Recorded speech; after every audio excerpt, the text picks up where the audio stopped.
Le pregunto por la entrega de las armas porque la opinión pública está muy confundida. Con la manera como se habla, se continúa en la prensa, en todos los sitios, hablando de una entrega de armas.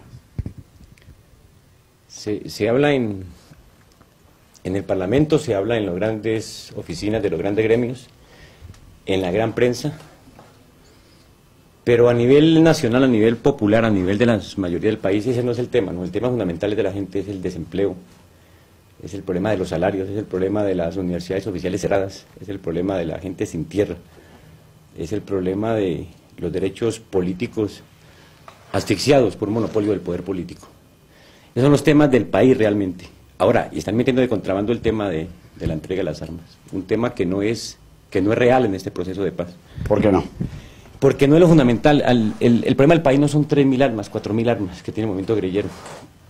El problema del país son millones de desempleados, 3 millones de desempleados. Ese es el tema fundamental. Jaime Castro dice, desaparezcan las armas en el movimiento guerrillero. Nosotros decimos, desaparezcan las injusticias en Colombia. Desaparezca el desempleo, desaparezca el salario con un límite del 10%. Desaparezcan los contratos contra el Fondo Monetario Internacional. Que desaparezca el gamonalismo en el proceso político colombiano. Esos son los temas fundamentales, ese es el propósito que hay que desaparecer. Lo de las armas simplemente es parte de un proceso hacia la paz. La realidad en Colombia es que existimos organizaciones políticas militares. Esa es la realidad. Eso es producto de una realidad. La realidad de la injusticia en Colombia, desde la violencia hasta nuestros días, ha arrojado que la expresión popular y la rebelión popular se arme. Bueno, pero yendo más atrás, con el fin de hacer un poco de claridad en cuanto a la posición de ustedes ante la gente que ve este programa. ¿Qué se habló antes de la ley de amnistía, cuando empezaron los contactos con voceros del gobierno? ¿Qué se habló de las armas? ¿A qué se llegó? Mire, empezamos a hablar, y yo pienso que en eso fue el gran acierto de Belisario Betancur y de todos los sectores democráticos, de la prensa, de los intelectuales, de los sindicatos, de la iglesia, era de que teníamos que tener todos una vocación y una imaginación a buscar la paz. De verdad que Colombia podía dar un paso nuevo y diferente en América Latina. Ya se sabía que era una derrota, se sabía que era un imposible la propuesta de entrega de las armas primero y después si hablamos de paz, que fue lo que quiso hacer Camacho Leiva y Turbay Ayala. Eso fue la turballada, la violencia en Colombia se demoró y se desarrolló, porque las turballadas militaristas del anterior gobierno querían poner como medida primera y única la entrega de las armas.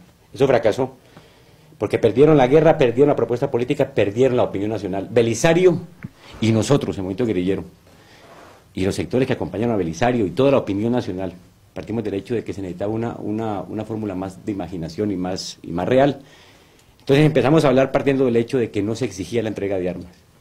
Lo que se exigía era una voluntad política. Inicialmente, dentro de todo este proceso que iba a comenzar a hablar, primero que todo. Segundo, un cese al fuego que se logró. Lograr una tregua y hacer una situación política en el país, donde la participación de las inmensas voces que nunca tienen opinión en Colombia pudieran expresarse para la búsqueda de reformas mínimas, de cambios urgentes en la vida social y en la vida política, como cambios como sobre reforma urbana, sobre problema agrario, sobre problema educativo, sobre problema económico, sobre problema de salarios. Ese cambio en las reformas, esa situación social cambiante iba a concluir, tiene que concluir, si eso se desarrolla, en la necesidad de que nadie utilice las armas. Es que es una consecuencia del problema de las armas. Bueno, pegando un brinco en los temas, se habla de si ustedes van a elecciones, que dejen las armas, si no van a elecciones. El tiempo, hace 8 días, ya señala la posibilidad de que no haya esas elecciones. Sobre este tema de elecciones, M19, ¿qué piensan? Nosotros ya participamos en elecciones el 19 de abril de 1970. ANAPO ganó unas elecciones y nunca pudo ser gobierno. Nosotros como movimiento político, la razón de ser nuestra es ser gobierno en este país. Nosotros pensamos que la mayoría de Colombia, y nosotros somos parte de esas mayorías, tenemos todo el derecho a ser gobierno en Colombia. El gobierno se disputa políticamente, de acuerdo. No decimos que cambien las condiciones, donde se pueda luchar por el gobierno sin problemas de ser avaliado, sin problemas de ser sacrificado, sin problemas de ser... Espinosa Valderrama acaba de renunciar a su candidatura porque dice que no hay garantías. Dice que es imposible ejercer una precandidatura liberal, con la prensa en contra, con los gremios en contra, con los empleos de parte del presupuesto oficial repartidos injustamente, etcétera. Si Espinosa Valderrama dice que no tiene garantías, si los dirigentes políticos, si Samper dice que no tiene garantías, si Antonismo dice que no tiene garantías, ¿qué tal nosotros que somos oposición? Entonces, que se cambie la situación de cómo se lucha en Colombia por el poder político, con estado de sitio, con prensa amordazada, con monopolios, con gamonalismos, con empleos, con distribución del presupuesto oficial para ganar unos votos.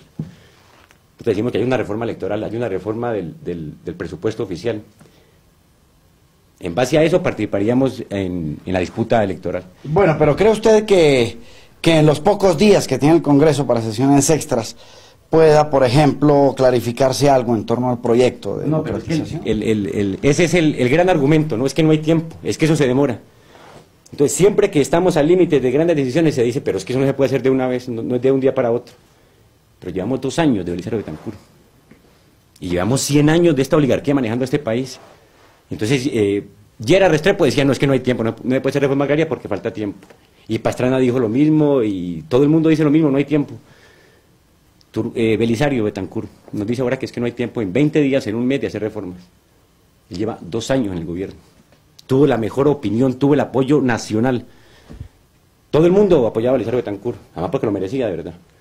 En el momento guerrillero estuvo dispuesto a salir con él a las plazas públicas. Pero dígame usted, una sola reforma, una sola, una. No 20, no 50, una reforma de Belisario Betancur en favor de las grandes mayorías, en la universidad, o en la cultura, o en el empleo, o en la vivienda sin cuota o con cuota, pero que haya una que de verdad haya favorecido a la inmensa mayoría del país. ¿Dónde hay una sola reforma de Belisario Betancur? Bueno, todo esto ya aparece, todo lo que usted ha dicho muestra el marco del momento por el cual atravesamos. Yo creo que es un momento demasiado confuso para la opinión pública. La gente no sabe qué va a pasar. ¿Cuál es la posición de ustedes frente a todo esto caótico que usted señala? No es tan confuso. Yo pienso que es confuso para los que siempre han manejado el poder económico y político en Colombia. Para la grande mayoría es cada vez más claro. Bueno, ahí están. Grandes manifestaciones, por ejemplo, del M19 en las plazas públicas. 50.000 en Bogotá, 60.000 en Medellín, 60.000 en la Plaza de Caicedo de Cali. Las paros cívicos, las tomas, las protestas. Quiere decir que cada día hay más claridad en la gente. Lo que hay confusión es en la oligarquía que ve que está peligrando su poder de siempre.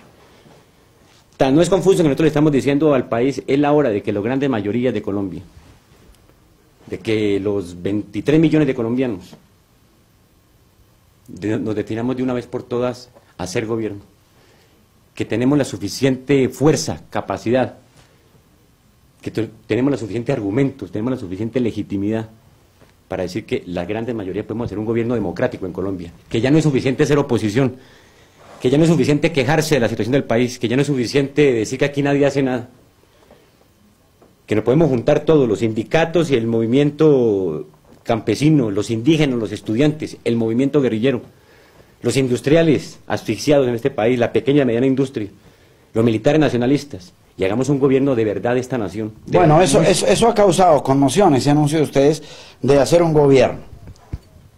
Entonces, ¿pero cómo operaría eso? Como se hace un gobierno en cualquier parte del mundo. ¿Sin ir a elecciones? Bueno, pero aquí fue a elecciones a Napo y ganó y no pudo ser gobierno. Es que lo importante es tener... Es decir, usted plantea un gobierno de facto, entonces. Un golpe, digamos, pero si no va a elecciones, bueno, pero plantea que van a gobernar. Si hay un desgobierno, de hecho, si el Estado y el gobierno no está cumpliendo su papel social, si el Estado no asegura la educación, si el Estado no asegura las carreteras, si el Estado no asegura el desarrollo de la industria, si el Estado no asegura la vida de los colombianos, si el Estado no asegura la luz y el agua, que es un derecho de los colombianos, si el Estado no es Estado en la mayor parte del país, si el gobierno no es gobierno sino para reprimir, o para una minoría que es la que se beneficia de ese desgobierno, no será tiempo ya que los que estamos desgobernados, desprotegidos o reprimidos, nos decidamos y nos lancemos a la pelea, porque sí implica pelea. Y digamos, vamos a hacer gobierno en este país la mayoría. Eso quiere decir una guerra civil, plantea. Acelerar un enfrentamiento. No, yo pienso que no es una guerra civil. Yo pienso que de verdad es el mejor choque y el mejor impulso y la mejor decisión de una nación que toma en sus manos su propio destino, que dice que puede construir una mejor vida. Me parece que sería el acto de mayor imaginación y de mayor creatividad de una nación, que dice, miren, no más protestas, no más sentimiento negativo, vamos al positivo, construyamos una nueva vida en Colombia, dirijámonos nosotros a la manera de nosotros y en función de todos nosotros. Ahora, que hay choque con una minoría, claro que hay choque con una minoría, pero si la está viendo. ¿O usted cree que le pasó a unas mujeres que protestaban el Día Internacional de la Mujer en Cali? Fueron abaleadas. Y los campesinos en Antioquia, que prestaron por servicios públicos, fueron abaleados. Y los niños de las escuelas en Bogotá tienen que tomarse las carreteras para pedir maestros. Y los maestros en la costa tienen que tomarse los institutos para pedir que les den niños a quien educarles. Bueno, todo eso está muy claro, pero yo insisto nuevamente en cómo sería el gobierno, porque la gente que está viendo este programa dicen, bueno, ¿y cómo va a ser la cosa ya en la práctica? Álvaro Fayad se declara presidente y pone su palacio en Los Robles. ¿O? Es que no es Álvaro Fayad de presidente. Yo soy simplemente el comandante de una organización político-militar en Colombia. Esa organización acaba en Los Robles de decir, convocamos a la nación a que nos juntemos todos y hagamos un gobierno. No es un presidente del M-19, ni es un gobierno del M-19. En Colombia hay suficiente gente, hay tanta gente. Técnicos, industriales, intelectuales, artistas, obreros, clase media, ejército y guerrilla, por supuesto, que podemos entre todos decir, hagamos un gobierno de la democracia, con participación de todos, con un proyecto de economía mixta, democrática, con pluripartidismo, con prensa libre, ahora con decisión fundamentalmente, porque allí hay unas minorías que no van a desalojarse tranquilamente de ese gobierno en que están. La propuesta nuestra es que todos hoy, en Colombia, más de 20 millones de colombianos, tenemos todo el derecho y toda la fuerza y todas las ganas para hacer gobierno de una vez por todas. Mire, hermano, no más oposición en Colombia, no más protesta, no más pasividad. Es darle la espalda a lo que hay, al establecimiento, y hacer por otro lado, tomar esa decisión. Empezar por ejercer los derechos de la democracia. Aquí a los colombianos se nos ha negado por siglos la democracia. Se nos dice que la democracia es elecciones cada 4 años, y eso no es democracia, eso no es solamente la democracia. Es tener el derecho a la participación y a la decisión de los propios destinos. Bueno, si el salario no sirve, hay que protestar. Y hay que tomarse las cuestiones para decir que tiene que ser diferente el salario. Si no sirven los servicios públicos y está muy caro la cuenta, no hay que pagar, el destino del país tiene que ser consultado con la mayoría del país. El destino y las decisiones sobre ese país. Aquí hacen reforma agraria sin consultarle con los campesinos, y hacen reforma educativa sin consultar con los maestros, y reforma judicial sin consultar con los jueces, y reformas del país sin consultar con el país. Es una minoría antidemocrática la que ha ejercido el poder económico y social y político. Que se acabe eso ya. Por lo menos el M-19 convoca y pone toda su fuerza moral, política y militar a cambiar el gobierno. Entonces decimos, pero es el momento. Desarrollemos el diálogo nacional, desarrollemos el proceso de que esta tregua deje de ser tregua y se convierta en paz. Bueno, usted toca el punto del diálogo nacional. En términos generales, leyendo la prensa, pues ve uno que está muy ahogado ese diálogo. No sé si... Entonces, pero ustedes dicen que piensan poner toda su voluntad para sacarlo adelante. ¿Qué elementos se necesitan para que salga adelante? ¿Cómo están las cosas? El diálogo nacional es de los mejores instrumentos para el desarrollo de la paz y de la democracia. Nosotros vemos que hoy desde las alturas del gobierno se están lanzando obstáculos graves al proceso de la tregua y de la paz en Colombia. Nosotros decimos, vamos a seguir en la paz y en la democracia. Nosotros, frente al país, nos hemos comprometido a continuar la paz y a luchar por la paz. El diálogo es el diálogo nacional, es decir, preguntarle a la gente que piense que hay que cambiar, ponernos de acuerdo sobre los cambios necesarios y ejecutarlos. Si el gobierno no acepta ciertos cambios en el diálogo nacional, entonces vamos a plebiscito. ¿Qué cambios serían? Los que ustedes plantean en la comisión. No los que nosotros planteamos en la opinión. Es que esa es la diferencia. No es lo que quiera el gobierno cambiar, ni 2 partidos tradicionales, pero tampoco es lo que quiera el M-19. Mire, si vamos a cambiar la educación en Colombia, preguntémosle a los maestros y a los padres de familia y a los estudiantes, por supuesto. Si los servicios públicos son malos en cada municipio, en cada departamento de la nación, que sean los usuarios los que digan cómo tienen que ser. Es decir, lo que usted está planteando es que el Estado, por ejemplo, que tiene medios, que es quien patrocina el diálogo, hiciera una especie de, digamos, de encuestas, de opinión muy grande. El Estado no patrocina el diálogo es un resultado de una voluntad política entre el movimiento guerrillero el gobierno, los partidos políticos, las centrales obreras, el mundo cultural, intelectual y periodístico de este país. No es un patrocinio del Estado, no es parte fundamental de la tregua. Por eso cuando se dicen, entreguen las armas, nosotros le decimos, bueno, ¿y el diálogo qué? Usted dice, se está asfixiando el diálogo nacional, ¿por qué? Porque no se le está dando el agua necesaria para que respire, ni el oxígeno suficiente para que respire, que es la opinión, los cabildos abiertos, la participación popular, la participación ciudadana. Han puesto en el diálogo nacional a obstáculos fundamentales a hombres que no creen ni quieren creer, porque tienen en peligro sus curules electorales. Bueno, Hoyos, que es el coordinador del diálogo, no quiere desarrollar el diálogo nacional porque no cree en ese proceso. Porque sabe que este proceso de participación popular, de manifestaciones, de que todo el mundo hable, todo el mundo decida, está poniendo en peligro sus votos electorales en la costa atlántica. Bueno, pero por otro lado hay un argumento del doctor Bula Hoyos que me parece un poco lógico. Dice, ¿cómo puede haber diálogo mientras continúe el boleteo, la extorsión, el secuestro? Hombre, es uno de sus argumentos, ¿no? Claro, pero es toda la capacidad de la oligarquía siempre inventarse argumentos falsos. ¿Dónde está el boleteo del movimiento guerrillero? Ahora, boleteo en Colombia hay, de verdad hay, porque la gente se angustia. La delincuencia común ha aumentado en Colombia, en la misma medida que aumenta la crisis social y moral del país. Es que el problema en Colombia es que la crisis es profunda, es crisis de los partidos, es crisis de moral, es crisis social, es crisis económica. Entonces no queramos que en Colombia sea una Suiza donde no pase nada, pasan muchas cosas. Pero precisamente eso es la urgencia para desarrollar el diálogo. Si en Colombia hay secuestros, y no son del movimiento guerrillero, el M-19 no tiene en Colombia un solo secuestro.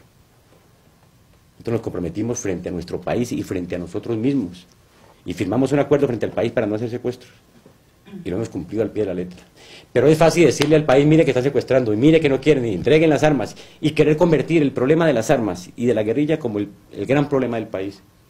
El gran problema del país no es el movimiento guerrillero, el gran problema del país es la profunda crisis y la falta de voluntad y de decisión política, económica y social de la oligarquía para definirlo. No pueden, no quieren cambiar este país.